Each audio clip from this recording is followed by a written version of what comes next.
அமைச்சரவை திட்டக்குழு 1946 கீழ் அமைக்கப்பட்ட அரசியல் நிர்ணய சபையால் இந்திய அரசியலமைப்பு சட்டம் உருவாக்கப்பட்டது. இந்தியா ஒரு இறையாண்மை மிக்க சமதர்ம சமயச்சார்பற்ற ஜனநாயக குடியரசு என இந்திய அரசியலமைப்பின் முகவுரை கூறுகிறது. சிட்டிசன் என்ற சொல் சிவிஸ் என்ற லத்தீன் சொல்லிலிருந்து பெறப்பட்டது.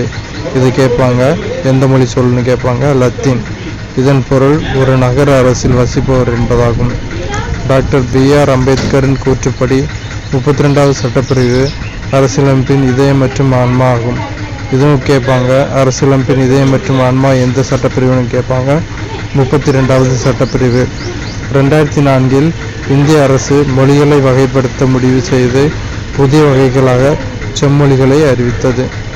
சிட்டிசன் லத்தீன் மொழி சொல், அரசியலமைப்பின் இதயம் மற்றும் ஆன்மா, இது 32. இது கேட்பாங்க.